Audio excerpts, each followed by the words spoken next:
प्रणाम, मैं गरिमा सिंह। सबसे बड़ा सवाल में आज एक बार फिर बारी रविवार विशेष की, यानी संडे स्पेशल की। और आप जानते हैं कि आज यानी रविवार के दिन हम कोई राजनीतिक नुमाइंदा किसी भी पार्टी का उसे आमंत्रित नहीं करते। हम सिर्फ उन ज़हीन और अनुभवी पत्रकारों की जमात के साथ चर्चा करते हैं जो देश की राजनीति समझते हैं, जो देश की दिशा और दशा समझते हैं और जिनकी नजर भविष्य पर भी होती है।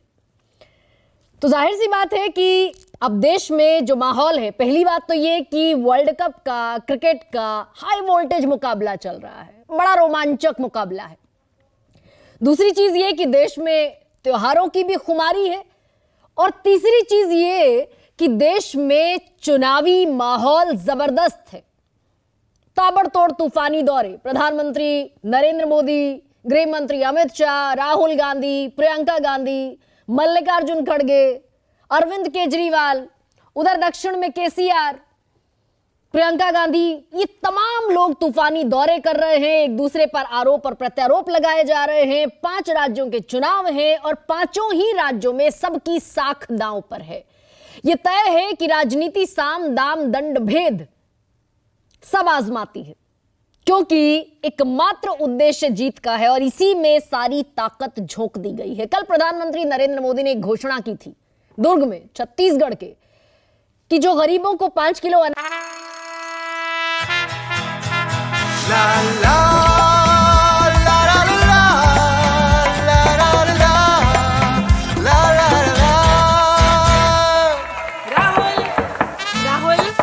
तन के साथ मन को जगाओ वी-गार्ड वाटर हीटर्स के संग। वी-गार्ड अनाज मुफ्त मिलता है, वो अगले 5 साल तक यानी 2028 तक जारी रहेगा।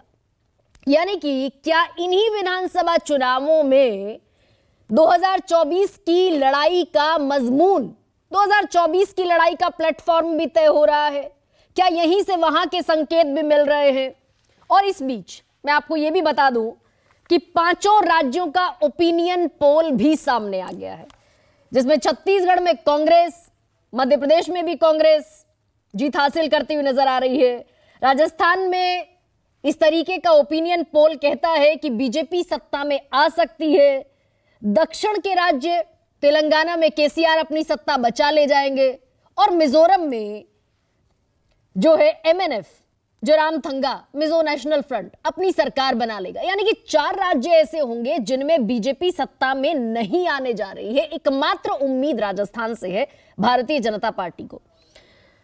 और मुद्दे भ्रष्टाचार, गरीबी, महंगाई, नौकरी, जातिगत जनगणना, ये सारे मुद्दे वो हैं जो इन चुनावों में एक ट्रायल रन की भी शक्ल में दिखेंगे कि इन चुनावों में ये सारे मुद्दे कितना असर डालेंगे, क्या वोटर इस पर वोट करेगा। और फिर 2024 में यहीं से एक एजेंडे की शक्ल भी नजर आती दिखेगी। लेकिन सबसे बड़ी बात यह है कि इन्हीं 5 राज्यों के चुनाव के बाद 3 दिसंबर को जब नतीजे आ जाएंगे, घोषित हो जाएंगे, यह तय हो जाएगा कि सत्ता पर कौन काबिज होगा, उसके बाद ये चुनावी शोर बिल्कुल थम जाएगा, क्योंकि 2024 तक, सबसे बड़े चुनाव की आहट तक, फिर कोई चुनाव नहीं है। सीधे 2024 में सबसे बड़ा चुनाव होगा, मदर ऑफ ऑल इलेक्शंस।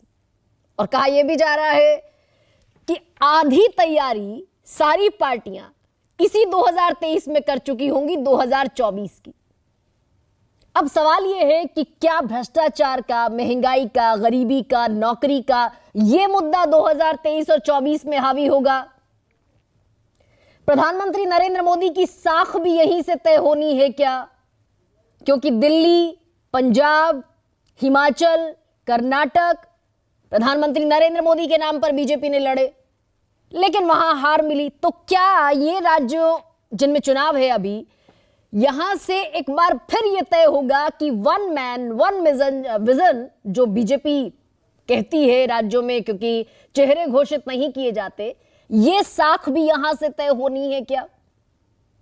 बड़ी बात यह भी है कि विपक्ष जो पूरी तरीके से अभी फ्रेगमेंटेड नजर आ रहा है, वो क्या इन चुनावों के बाद फिर से जुड़ता हुआ दिखेगा, फिर से ताल ठोकता हुआ नजर आएगा, फिर से 2014 और 2019 के बाद 2024 में एक नई चुनौती पेश करता हुआ नजर आएगा?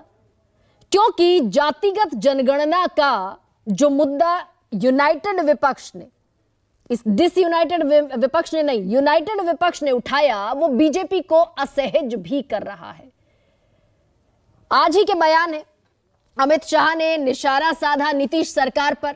पलटू राम वो पहले ही कह चुके हैं उन्होंने कहा कि कास्ट सर्वेक्षण मात्र छलावा है। लालू और नीतीश कुमार ने पिछड़े वर्ग को धोखा दिया, जनता को गुमराह किया, सर्वे कराया, यादवों और मुस्लिम को बढ़ा चढ़ाकर दिखाया गया। और एक सवाल भी पूछ दिया लगे हाथ कि क्या ये इंडिया अलायंस अति पिछड़े को किसी को पीएम बनाएंगे? क्योंकि याद कीजिए, अमित शाह तेलंगाना में कह चुके हैं कि जीते तो ओबीसी का मुख्यमंत्री होगा। हालांकि शायद अमित शाह भी ये बात जानते हैं कि तेलंगाना में सरकार नहीं बनाने वाले हैं वो, और यही बात राहुल गांधी ने कही कि क्या 2% वोट से आप मुख्यमंत्री बना पाएंगे। लेकिन अमित शाह ने जो कास्ट सेंसस पर नीतीश कुमार को और लालू प्रसाद यादव को घेरा, उसका जवाब तेजस्वी यादव ने यह दिया कि अगर हमारे आंकड़े गलत हैं तो आप अपना कास्ट सेंसस करा लीजिए। राहुल गांधी भी यही आरोप लगा रहे हैं कि अगर जाति है नहीं इस देश में तो फिर प्रधानमंत्री खुद को ओबीसी का पीएम बार बार क्यों बताते। लेकिन प्रधानमंत्री मोदी इस पर कह चुके हैं कि यह जात पात में बांटने का पाप है। यहीं से एक तस्वीर यह समझनी होगी कि क्या 2024 में यह ट्रायल रन जो 2023 में हो रहा है, यही एजेंडा उन चुनावों तक भी पहुंचेगा।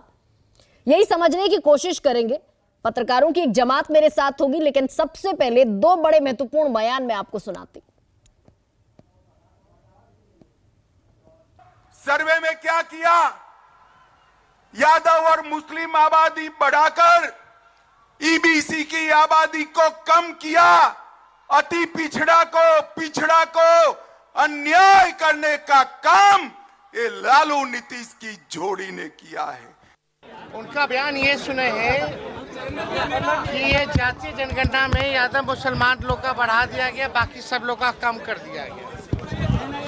तो हम तो यही कहना चाहते हैं, अगर इतना ही गलत अगर हुआ है अमित शाह जी, तो देश भर में करा ले, कौन रोका है?